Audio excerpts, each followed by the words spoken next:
Muito bem, são 11 horas da manhã, 33 minutos pelo horário de Brasília e olha, há poucos dias da maior reunião global sobre as mudanças climáticas, os principais setores da economia de fato já têm preparado suas agendas, alinhado aí as pautas que serão levadas para o debate.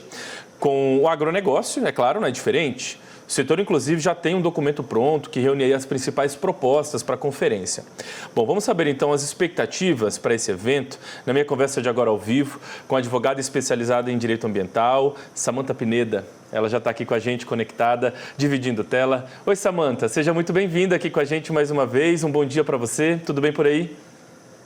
Obrigada, Felipe. Bom dia para você e a todos. Tudo certo. E na expectativa, né, dessa COP. Na expectativa, com certeza, acho que vai dar muito assunto aí, essa pré-COP e ainda durante a COP, o pós-COP, a gente vai destrinchar muito ainda aqui sobre esse evento. Bom, acho que a gente aqui, primeiro eu vou conversar com você, dividindo mais ou menos em dois momentos. Primeiro eu quero conversar com você algumas questões sobre como o agro vai contribuir, para depois a gente falar um pouquinho sobre o que essa COP vai trazer de reflexos para o agro, que são pontos assim um pouco diferentes. Então, primeiro, eu quero repercutir com você, na sua avaliação, qual vai ser a contribuição do agro brasileiro nessa COP, na COP 30? A ideia, de fato, você acha, é apresentar o setor brasileiro, principalmente, como parte das soluções climáticas? Felipe, sem dúvida, nós tivemos na terça-feira passada o ex-ministro Roberto Rodrigues, que é o representante do setor na COP30, reunido com a Frente Parlamentar da Agropecuária e com todas as entidades, né, do IPA, do Instituto Pensar Agropecuário, para a entrega de um documento que foi elaborado a muitas mãos. O Roberto Rodrigues, com aquela diplomacia que lhe é peculiar, ele ouviu todo mundo. E nesse documento, que a gente foi quase que um Fórum Brasileiro de Agricultura Tropical, ele trouxe tudo que o agro já fez. Ele contou uma história de como o agro chegou até aqui em 50 anos e como nós, com uma tecnologia que a gente inventou, né, porque a gente não produzia, nós éramos importadores de alimentos e passamos a grandes exportadores, como nós fizemos esse crescimento baseados em tecnologia. O tanto que a gente cresceu de produtividade, não precisou crescer de área, então foi documentado ali. E também a questão de como é a nossa legislação e como nós produzimos de uma forma conservacionista, com técnicas de produção conservadoras, não só pelo que preservamos em obrigatoriamente APP e reserva legal, mas também como nós produzimos. Então, esse documento ele vai estar lá. Nós temos na Blue Zone e na Green Zone as zonas que são de empresas Na Green Zone ficam as empresas, as organizações, e na Blue Zone as delegações de governo, mas nós teremos nessa COP a AgriZone, que é a parte da Embrapa. E hoje, inclusive, dia 31, a Embrapa vai entregar ao presidente da COP, André Corrêa do Lago, um outro documento que vai falar a respeito de muitos eixos de tecnologia usadas pela Embrapa, tanto para adaptação de mudanças climáticas pela agricultura tropical, quanto o que já foi feito, mostrando também o que já foi feito. Então, eu acho que o agro tem muito a contribuir, só que a gente precisa combinar com os russos. Quem são eles? O próprio governo brasileiro. Existe o Plano Clima, que fala em desmatamento zero. E desmatamento zero vai contra a nossa lei, a lei do nosso país, que é o Código Florestal, que diz que existe uma supressão possível. Então, a minha avaliação, Felipe, é que ainda não há um consenso governamental sobre isso. A gente ouve muito o Ministério do Meio Ambiente tendo esse espaço, mas nada do Ministério da Agricultura envolvido nessas discussões. A Embrapa, a Frente Parlamentar, o próprio Roberto Rodrigues, estão com todo o material para mostrar, e a Embrapa está preparada na AgriZone para mostrar o quanto a agricultura brasileira é diferente. A gente espera que o governo dê esse espaço para que o agro possa ser mostrado assim. Você falou aí sobre, né, uma das bandeiras aí do governo que vai ser colocada lá, que é essa questão que envolve o agro, mas tem uma outra proposta que o governo vai levar, que já foi apresentada na pré-COP e vai levar para as discussões por lá também, que é a proposta para quadruplicar combustíveis sustentáveis até 2035 aqui no Brasil. Essa, como eu disse, é uma das principais frentes do governo. Você acha que essa, de fato, é uma proposta viável?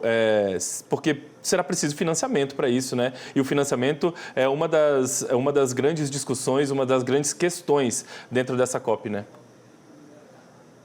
Felipe, olha, eu participo de COPs há muito tempo e vou te dizer, o dinheiro é sempre um problema, porque quem é o país desenvolvido, que é o maior emissor de gás de efeito estufa, que é o que precisa financiar o desenvolvimento dos outros países, é geralmente aquele país de primeiro mundo que está preocupado com a sua economia e não está preocupado com a economia dos outros.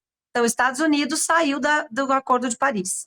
A Europa resolveu fazer a sua política climática baseada no desmatamento zero aqui, né? Eu não vou mais comprar de áreas desmatadas depois de 2020, eu não quero nem saber da sua legislação. E a China apresentou a sua NDC, a sua meta de redução de gás de efeito estufa, baseada no seu crescimento econômico. Se eu crescer economicamente, se o meu PIB melhorar, se eu gerar empregos, eu vou diminuir minhas emissões. Até lá, não. Então, sempre houve o desafio de financiamento. Porém, ainda assim, eu acho que se nós olharmos com um olhar de desenvolvimento econômico sustentável para esta transição energética, é possível sim. E aqui quero falar duas coisas rapidamente. A primeira é, sou absolutamente a favor de exploração de petróleo na foz do Amazonas. Nossa, é um contrassenso, estamos querendo quadruplicar a produção de energia limpa. Sim, mas transição não é ruptura. Nós não podemos ser irresponsáveis como foi a Alemanha, quando disse que não ia mais produzir energia nuclear, ficou dependente da Rússia e quando veio a guerra, teve que se aquecer a lenha. A transição ela é paulatina. Então, podemos explorar o petróleo da foz do Amazonas de forma segura, temos tecnologia para isso, mas também podemos sim, acredito que é possível quadruplicar a produção de energia limpa, porque temos biomassa, temos toda a área agricultável para produzir energia, e aqui a energia não briga com a produção de alimentos. Né? A gente faz o etanol de milho, BDG, mas a gente faz também, usa também o milho. Então, a gente consegue fazer o alimento não brigar com o combustível, e o Brasil é um grande player nessa transição energética, com certeza.